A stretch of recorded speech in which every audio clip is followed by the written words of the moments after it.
Personal shit gone. Okay, so this is one of those things that in the Lonely Planet guide, you know what the Lonely Planet guides are? These little guidebooks that you get when you go to foreign places. So in the Lonely Planet guide to Ireland, on the very first page, this is one of the very first things that you see. Visitors are also advised not to take offence at the Irish propensity to swear like sailors. Many Irish unconsciously pepper their speech with curse words which are intended only to be emphatic. I curse a lot. A huge amount. And I curse in ways that will not only offend you, but might make you want to run to the toilet and vomit. And that's, you know, I would apologise for that, but apologising implies that you're going to do something about it, and I'm not. This is the way I am and the way I speak. So I hope I don't offend anybody too much. If I do, suck it up. It's you know, it's the word that we do. I don't mean it as anything other than the way I speak. It's like when I say fuck, it's like you say Yanni.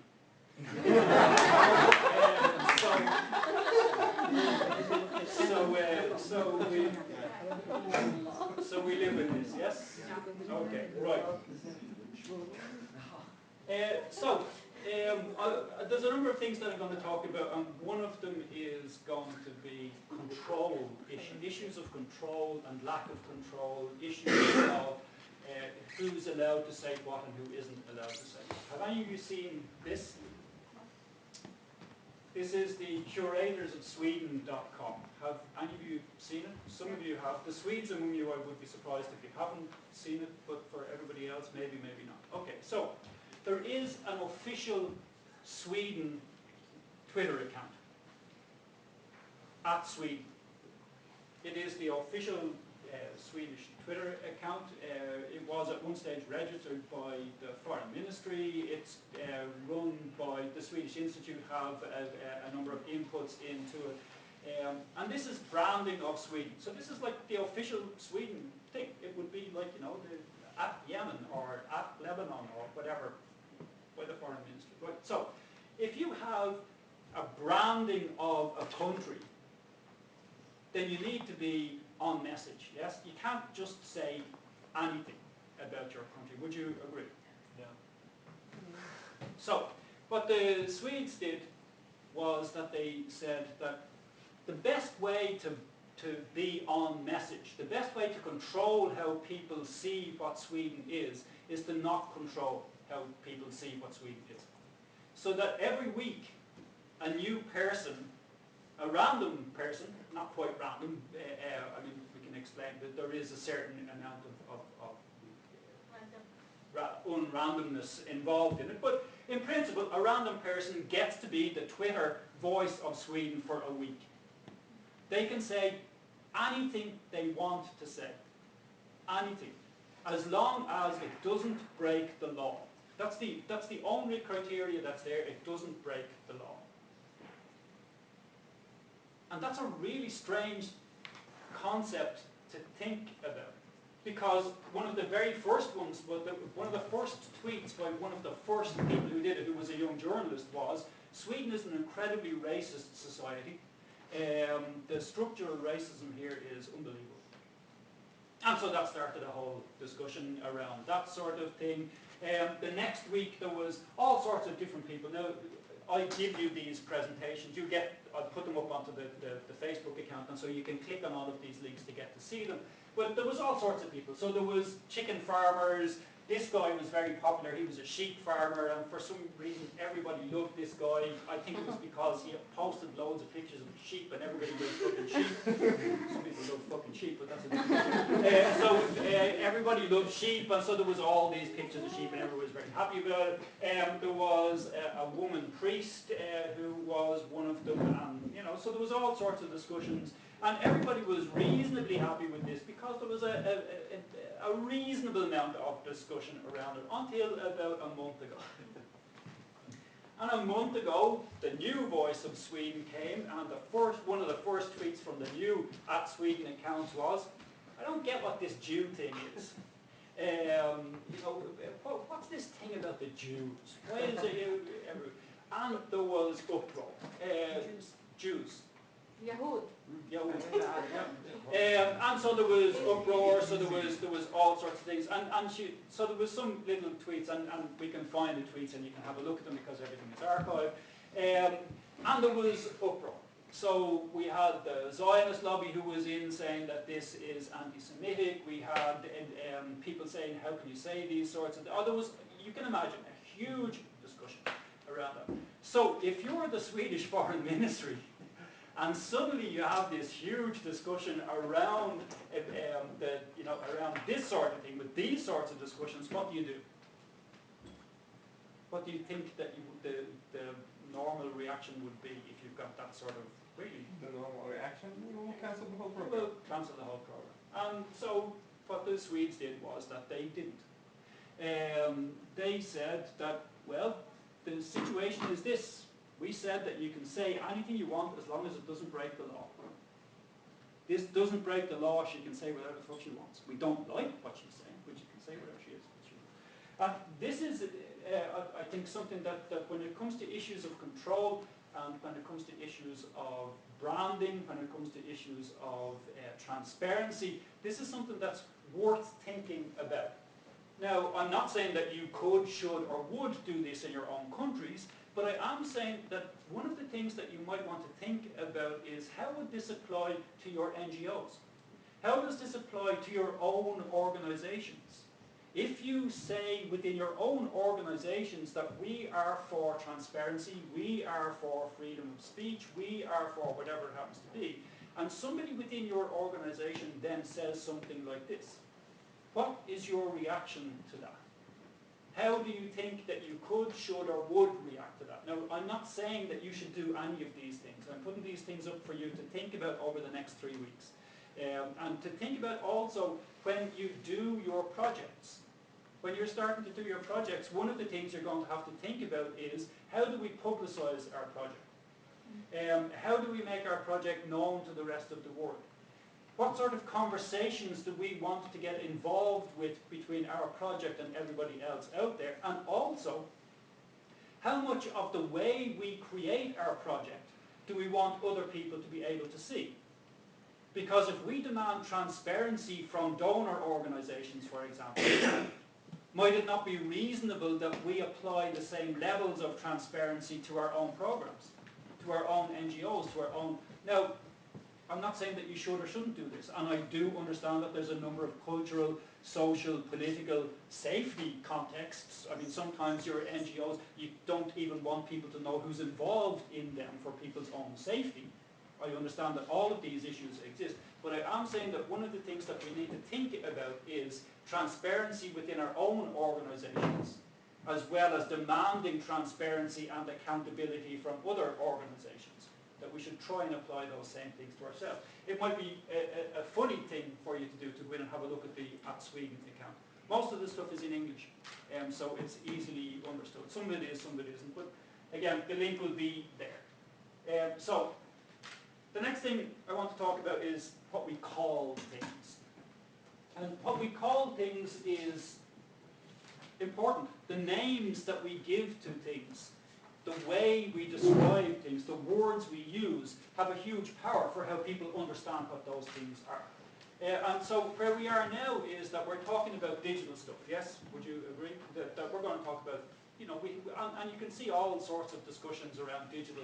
We can see that people are talking about the digital marketing, for example. People are talking about the digital democracy. People are talking about all this stuff. So what I'd like you to do is, I want you to, each one of you on your own, for only a minute, not more than that, write down what digital means to you.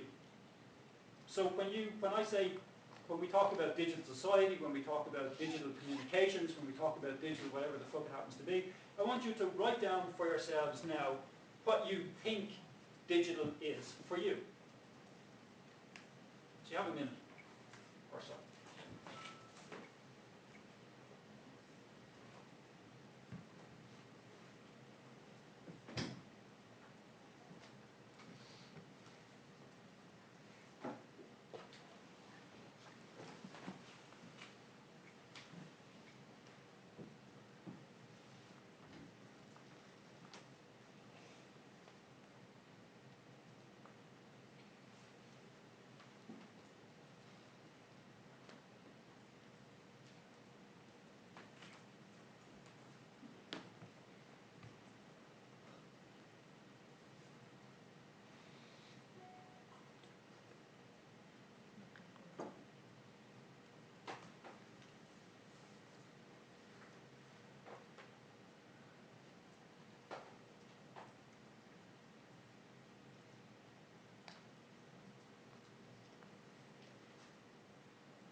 Okay, most of you seem to have finished, more or less.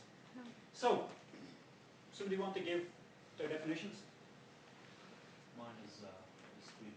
Digital means the ability to share easily with everyone. Okay, the ability to share easily with everybody. Okay, Yeah, I said the same, I tweeted as well, sharing. sharing. Okay, sharing. So digital is sharing. Communication. Sorry, Communicating. communicating. Digital is communicating. So sharing, communicating. Here and now. Here and now. Okay, digital is here and now. Probably photos, sounds, and interaction. Photos, Sounds. sounds, interaction. Voice for silenced people. Voice for silenced people. Fluid and without bounds.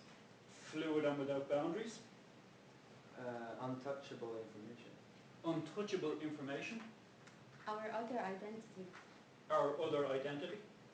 Real-time sharing. Real-time sharing. Universal? Universal. The easiest and cheapest tool to know about the world. A tool to know about the world.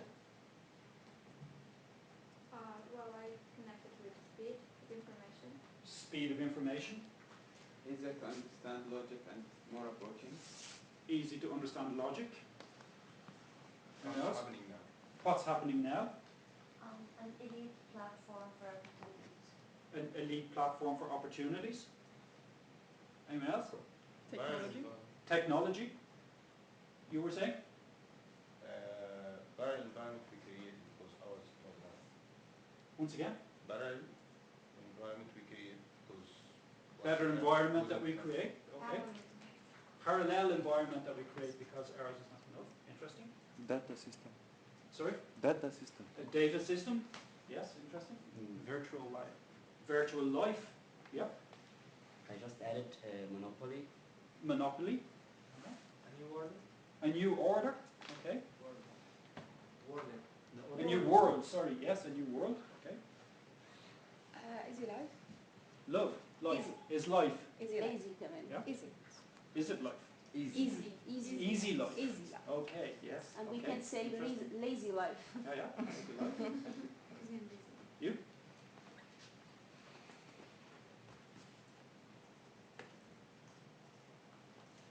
New age, new era. New age, new era. Anyone else? Can you see a pattern here? A little sort of, Sorry? a little sort of big brother. Sort of a big brother? Yeah. Can you see a pattern here? Huh? A pattern?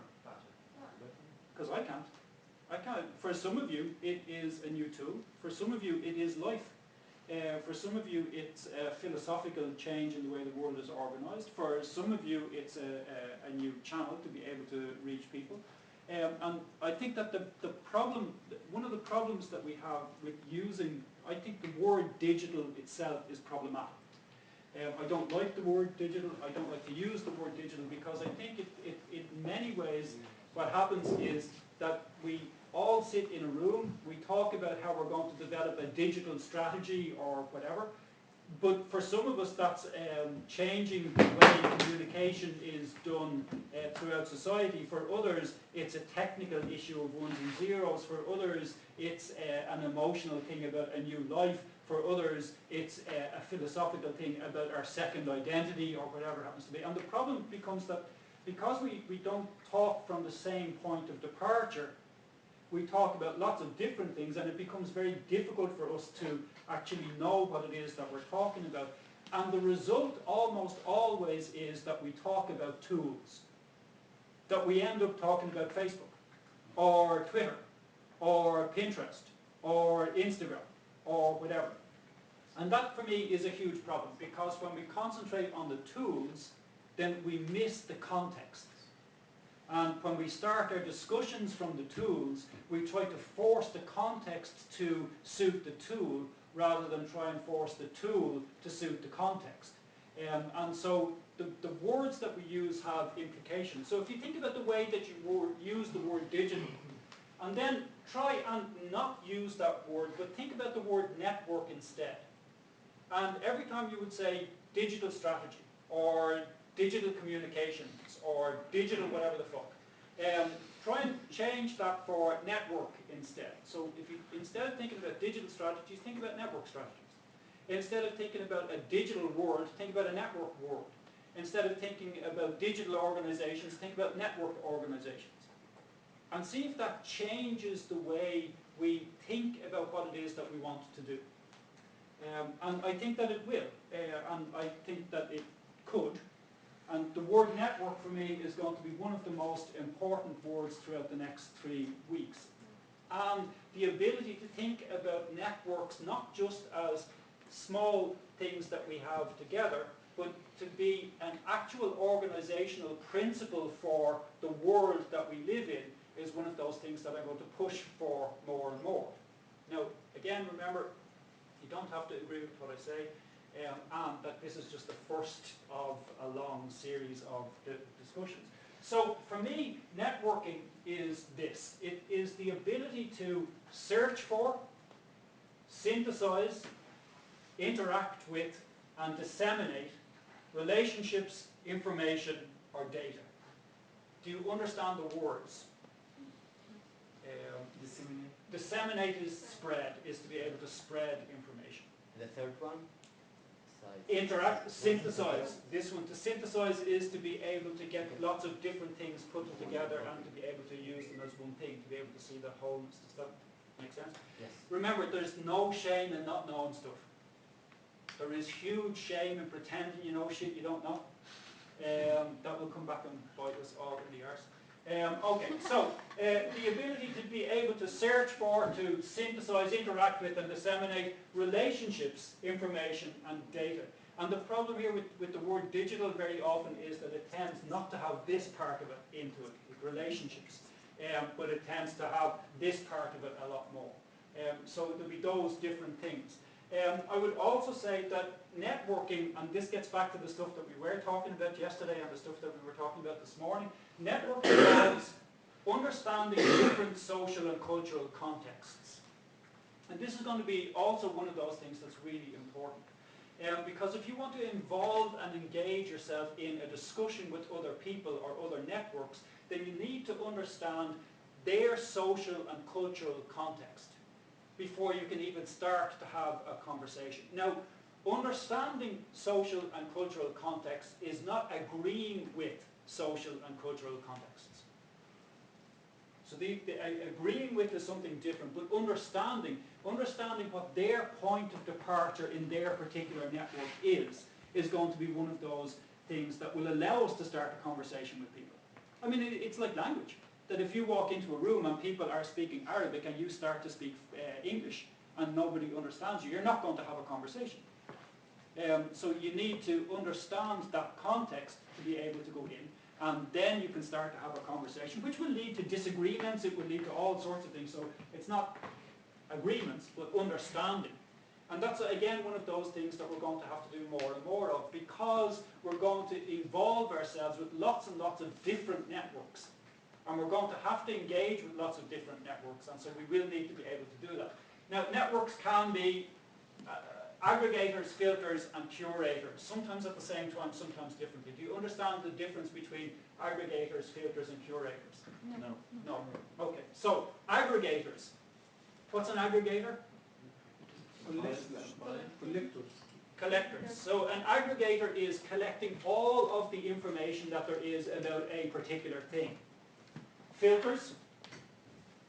Screening, purifying, something. Yeah, so it's being, filters is from all of the stuff that you've collected that you can look at, you can pull different things forward, you can pull different things back. And curation? Curation is looking at all of the information that you've collected and being able to pull out of that groups of information that you think can be useful right now together, and to be able to show those to people. So if you think about an art gallery or a museum is an aggregator and in some case a robber of cultural artifacts. So you go out and you collect all of the stuff that you can about something. Filters is then when you catalogue things, you decide how things belong together and which things should be put on which shelves and how they should be done. And curation is when you want to show an exhibition. From all of the paintings that you have, you choose a number of paintings that you think belong together and you show them. So do you understand those three differences? And that's what networks allow us to be able to do with information and relationships. They'll allow us to do all of these different things. Sometimes all three at the same time, sometimes a combination of one or the other. And over the course of the next 3 weeks, we're going to work a lot with being able to develop networks that will allow us to do these things, and looking at some tools that will technically allow us to do these things easier or more difficultly in some cases, but tools that we'll be able to work at. I won't be looking at tools at all today. I will tomorrow be looking at tools. Okay. So, one of the things that I think is happening around the world, now I think the world is in the process of change. I think the world is globally in the process of change, structurally. I'm not talking socially, I'm talking about structures of change. And one of the things that I think is starting to happen is the networking of knowledge. That knowledge is changing in how it is constructed. So, I think that one of the first things is that networks are starting to connect us to us. They are allowing us to connect ourselves to other us's. And one of the problems that we very often have is that we look on the world as us and them. And one of the things that we need to try and do is to not so much look at us and them, but to try and look at us and us. So that there are other us's in different respects and not other thems. Now, that's not always possible to do, it's not always right to do, but as a general principle, it's one of the things that we need to start to do a lot more. And so, you know what they say, the smartest person, some people will want to be the smartest person in the room. If you feel that you're the smartest person in the room, you should probably find another room. Because if you're the smartest person in the room, you're probably not going to learn a lot from that. But in general, the room is going to be smarter than any individual within it. Yes? That doesn't mean that each of us cannot know more about specific things, because of course we do. But it means that our collective knowledge together is almost always more useful, is always more than our individual knowledge on our own. And the thing that has happened, so I mean, if you look at that's what these 3 weeks for this group are going to be about. You're going to find, you've already found, that the conversations that you have out there have given you more insight and more knowledge than any of the shit that we're saying to you here.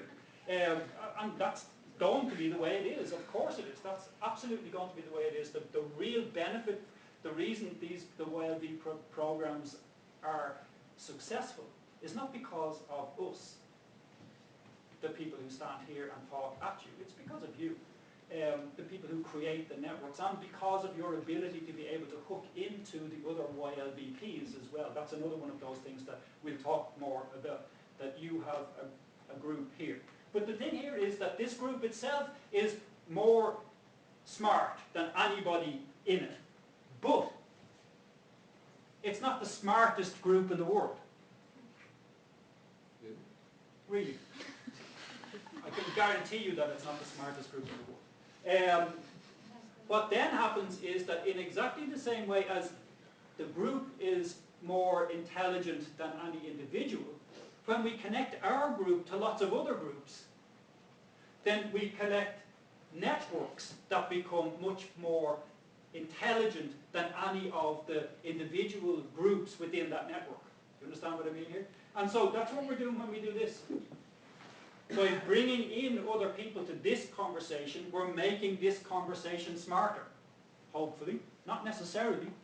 I'll get to that in a minute, but hopefully. And by being able to put our information up here, we're also helping to make other nodes in the network. Does everybody understand what nodes means? Yeah. Everybody? Yes? Okay. So we're creating other nodes in the network that make the network smarter as well.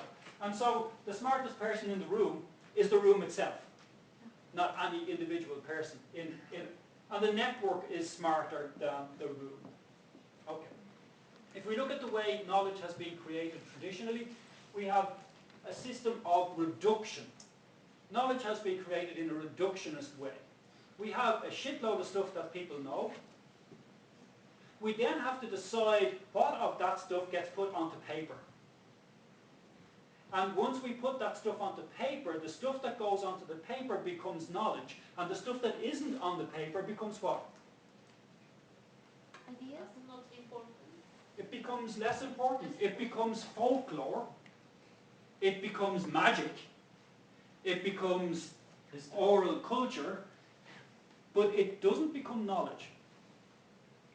Now, that doesn't mean that it isn't knowledge, but it doesn't become knowledge, because we have been traditionally shown that paper, the stuff that we put on paper, is knowledge, and the stuff all around it is not knowledge. It can be useful, but it's not knowledge. And so that's a reductionist principle. We're continuously looking at the amount of stuff that there is and reducing it to fit onto paper, and that reduces then the knowledge that's there, because that then gets spread around to other people around the world, or whatever it happens to be. Networks, however, work the other way. Networks are not reductionist, they are expansionist. There is no need to reduce the amount of knowledge, because you don't need to fit it into any particular thing. Networks can contain as much knowledge as there actually is in the world. And so we're starting to see a shift from a reductionist model of knowledge to an expansionist model of knowledge. And that's going to have implications for how we develop structures and how society develops as it goes along. I mean, if you think about the knowing by reducing, libraries are knowing by reducing. All of the books that there are in the world, we have to pare them down to the ones that deserve to be in the library. Encyclopedias, the same thing there. An encyclopedia is all the knowledge that's around, and then some group of men, always men, decide what ones should be, what bits of knowledge are most important. They get put into the encyclopedia, and that's where we go to see if things are true or not. How do we check our facts? We go to the encyclopedia, because that is knowledge. That's the printed stuff. That's the journals in the academic world, my ex-world. Again, this is what happens. Lots and lots of stuff is talked about. Some stuff gets printed in journals, and that becomes knowledge. The rest of the stuff, not so much. Knowing by including, however, is different. Because now every draft of every idea is available to us. There's no need for us to throw stuff away. There's no need for us, the stuff that gets printed in the journals, all of the other stuff that didn't get printed in the journals is also there. And so this, again, is a shift in what will be important, because we get to facts in a minute, but, you know, I mean, when things change, and things do change, all the stuff we've thrown away, we have to try and recreate, we have to try and re-find again, because it wasn't in the printed stuff that was there. Whereas in network knowledge creation, everything is there all the time, and it is increasingly expanding. And this is going to have, this is going to have implications for everything that we do. We have facts versus networked facts. So, what's a fact? Can anyone tell me what a fact is? I don't believe in facts. Anyone else? Scientific. Reality. Reality. It's a relatively proven situation. A relatively proven situation. Anyone else? Something can be proven by either observation or trial and error. Okay, something that can be proven by either observation or trial and error. Yes. Anyone else? There are types of facts, social facts and hard facts. So, but what's a fact? Fact is I'm not asking that there's what kinds of them there are. What is a fact? Fact is what is agreed on by people to be truth. What is agreed on by people to be true? Right. not an individual opinion. Not an individual opinion. There's I mean, these are. I'm not saying I know. I'm asking you what you think facts are. And facts are the sorts of things that we want, aren't they? I mean, we talk about, we have to have facts in this discussion. You know, we can't base this discussion on what we feel or what we think. We have to have the facts. And that can be really interesting to think about. What the fuck are the facts of this? I mean, it was a fact that the world was flat, was it not? I mean, for a long time it was a fact that the world was flat. Was the world flat? No. Facts in themselves are, I'm not saying that I have the answer to this, and there's a whole postmodern discussion about the relativity of truth and all that sort of shit. And people say that, you know, and we could go into a huge fucking discussion around those things, which I'm not going to do. And people will say that, there are scientific facts. For example, if you jump from gravity is a fact, and you can test it. And anyone who doesn't believe that gravity is a fact can stand on the top of a tall building and jump off. And we will see whether that is a fact or not a fact. And people say that, and this shows that there are some facts. And I would say that that will be absolutely true until the next development in quantum mechanics, where it will show that in certain spheres of nanobiological systems that maybe gravity doesn't exist. That maybe gravity is different within those spheres. And what does that mean for our fact that gravity exists? So I'm saying that the word fact is problematic, but we've had facts.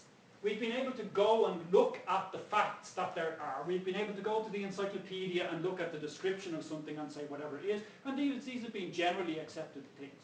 But we now have network facts, and network facts are slightly different because if facts were printed tables of data, which is what they very often were, then what we now have is that we have network facts which are linked data. And that's something very different. Because what we're now doing is that instead of just looking at the printed table of data that's there, we're now able to look at the context of those printed tables of data. We're able to look at all of the different interpretations of those printed tables of data. We're able to look at all of the different discussions that there were about those printed tables of data. And suddenly, a fact that a car emits X amount of coal dioxide as it moves becomes slightly different when we then start to look at the environmental context of what that fact means, when we then start to look at the social context of what a society based on automobiles means. And so we're moving into it, and this is much more messy. This world that we're moving into, this network-based systems, are much more messy than the ones that we've had before. They're less rigid, and they're going to demand more of us, and that can be problematic. So our task for today, for the rest of this program, and I would say for the rest of our lives, but you don't need to particularly agree with that, but our task is to build smarter rooms, to make smarter networks, because bad networks make us stupider. But, so I'm not saying that this network world that we're moving into is going to be a solution to all our problems, and that because everybody is talking to everybody else that we're going to be much smarter. If you put 50 stupid fuckers into a room, they are going to come out even stupider. If you know, I mean, and depending on your social, political, whatever it is context, I would say that if you only look at Fox News, it's going to make you incredibly stupider. That is but I'm not saying that's true. I'm saying that from my filter of, my point of departure, that would be true. Other people will say other things. But so my point here is not that networks are going to make us smarter.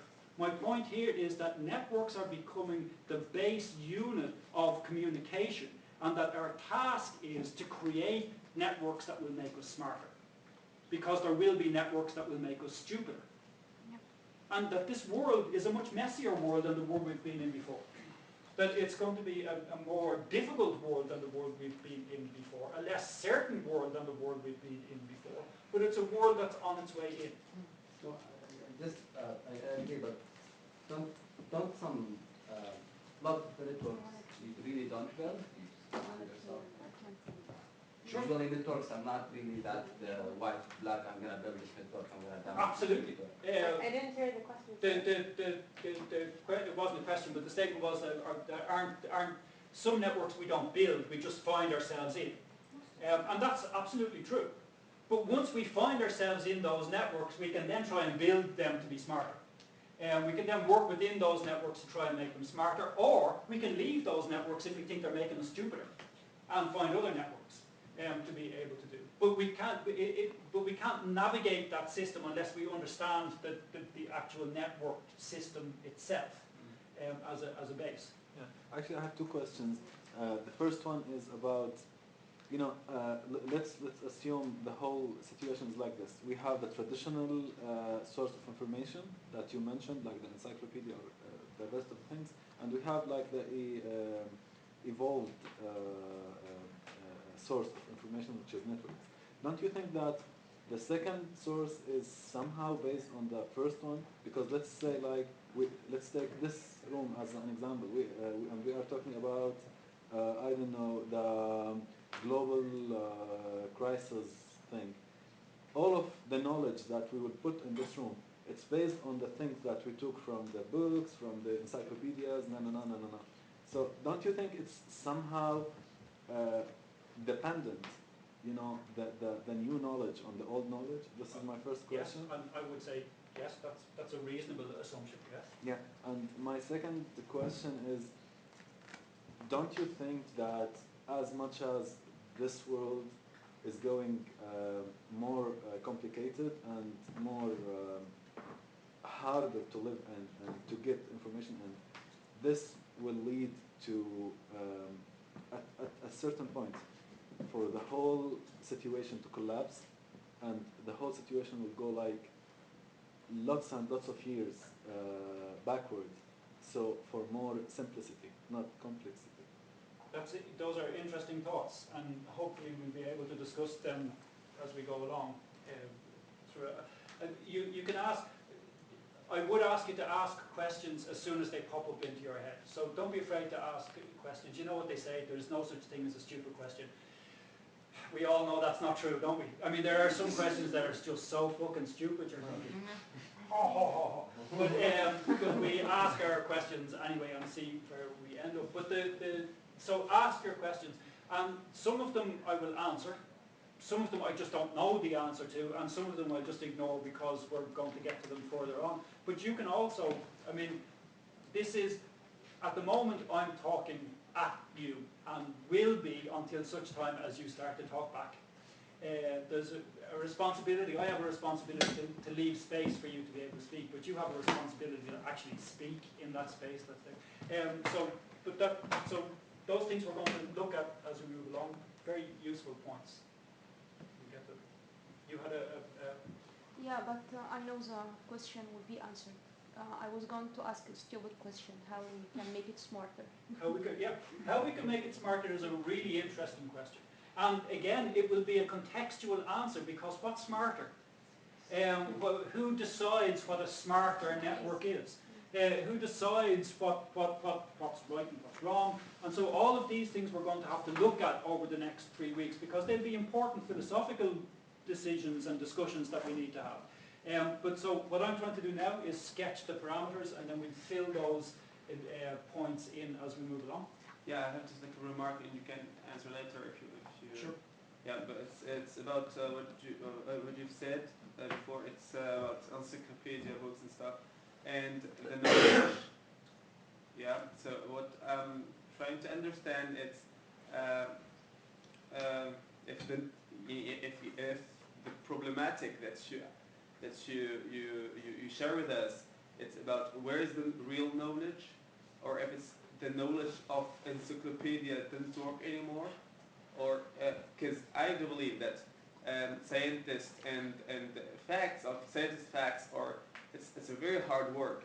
It's and I do believe in the importance of encyclopedia and books, especially because they have a very big importance, and I think that the knowledge there are more available, or can steal more than the knowledge in the network, because it can be controlled, it can be deleted, it can be a lot of things. So I don't know if I'm confused. Well, again, these are interesting questions. I mean, in that one I would say that if we take the Encyclopedia Britannica, which is the one I know more, as an example. Mm-hmm. You know the Encyclopedia Britannica? Yeah. The Encyclopedia Britannica, does anyone know when it was last updated? When the printed edition was last updated? Was last updated. Updated. Yeah. Yeah. Updated. Updated. Okay, okay. Do you understand? Yeah. You know, if there's words that I use that you don't understand, somebody just say what it is in Arabic. No, you meant updated. Yeah. I heard. So anyone guess what As this a updated theory. was? It's Irish accent. It's my Irish accent. Yeah. This is true. I mean, even people who speak English don't understand me sometimes, and it gets worse as I go on. It was updated 15 years ago. Right? Has anything happened in the last 15 years that maybe needs to be changed? Of course it does. And the problem with the printed book is that you can't update it because it's too expensive, it takes too long. The Encyclopedia Britannica will never be printed again. They have, the Encyclopedia Britannica 3 years ago took a decision that they were never going to come out in a printed version again. Because they can't afford it, it's too expensive. To update stuff, the information gets put out of date too quickly. You can print it, but it's going to be online. Oh, and so they will never be printed again. But they will, so that the entire Encyclopedia Britannica is now a network. It's entirely online. But in virtual life, can the information, the note can disappear very quickly. That's really interesting. Yeah, so hold that thought about the virtual life. I'll be getting to the virtual life in a little while. Okay, so, but again, very interesting points, and we will discuss them as we move along. So, there are different sorts of networks. Of course, there's internal and external networks, and external networks we've talked a bit about, but there's also internal networks. And your internal networks, we're going to have to look at being able to make your internal networks transparent for the people within them is going to be an important issue for us in the way we work. And you need to have thoughtful, self-aware and tolerant people. Now that is a utopia in many ways, of course, but within your own organizations we can help each other to be more thoughtful, more self-aware, more tolerant by being transparent. And this is what you were saying this morning, which I thought was really interesting. I'm really bad at names, so I'm talking to you. Yes, which was that we are maybe not as honest in our groups as we would think that we are or that we would like to be. And it takes a while for us to get trust within our organizations to be honest with each other. Of course it does. But to be able to build networks that have transparency, that have thoughtful, self-aware people in them, allows for also criticism. And this is important because if we are thoughtful and self-aware, then we're able to be critical without being hurtful. We're able to understand the difference between individuals and ideas. We're able to try and approach ideas rather than attack individuals. And so if we can make our organizations, our networks in this way, and already be thinking about them, well, that's a good way to go forward. One of the things, a very simple thing, how many of you use Kindles or use e-books in any way? How many of you know what it does? Does anyone not know what things like Kindles do? So it's electronic books. On all of your iPhones, there's a little app.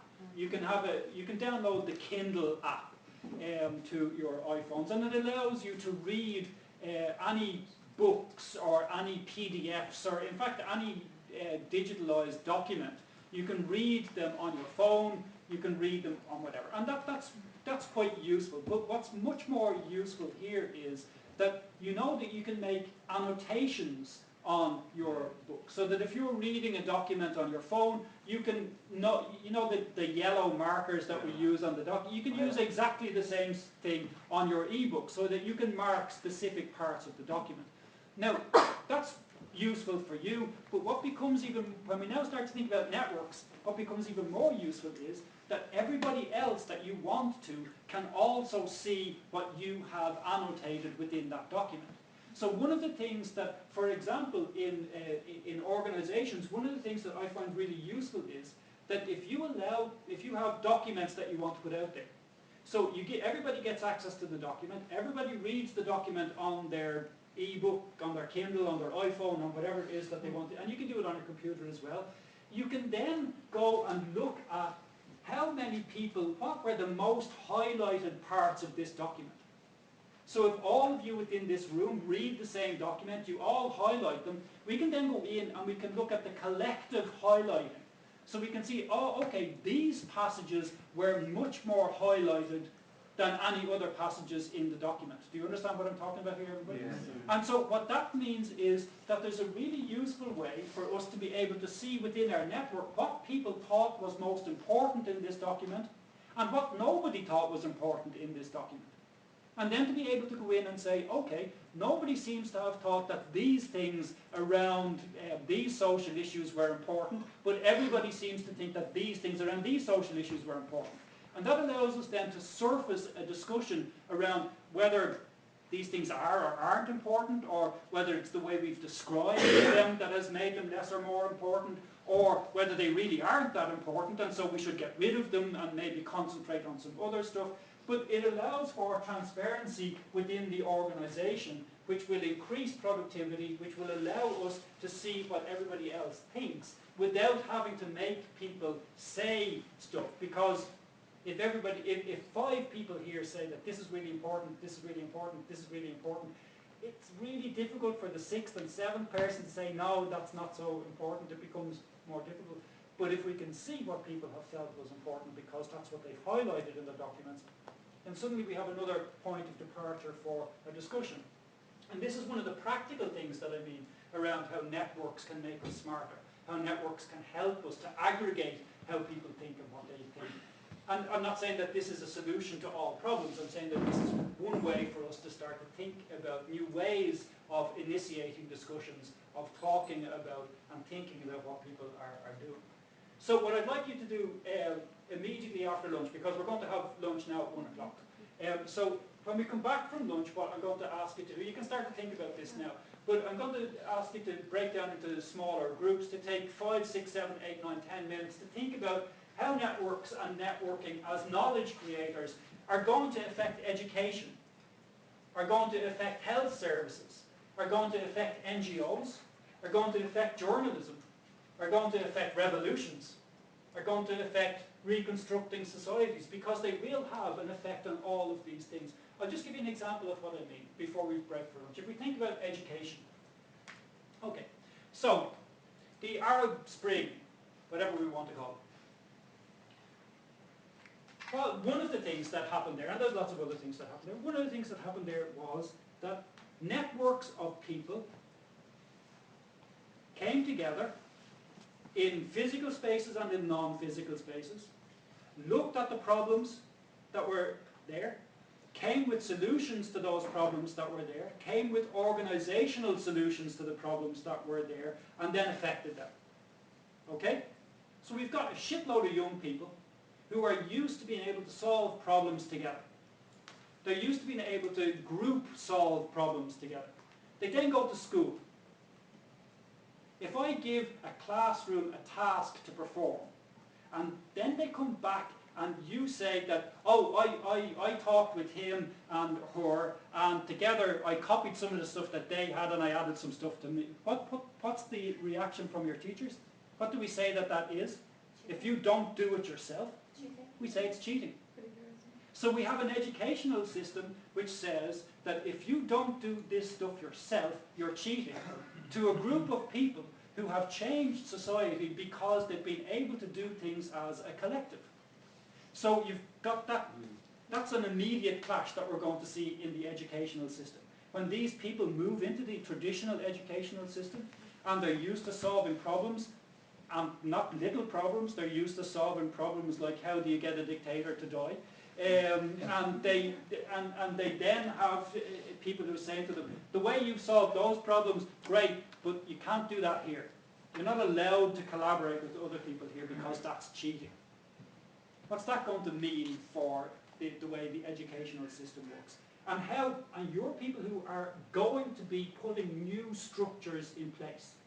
You're people who are going to be involved in, because your societies are changing right now, you're going to be people who will be involved in, for good or for bad, putting new structures in place. So how would you like to think that networking might be a useful way to start to think about how you could change some of these structures within these different areas.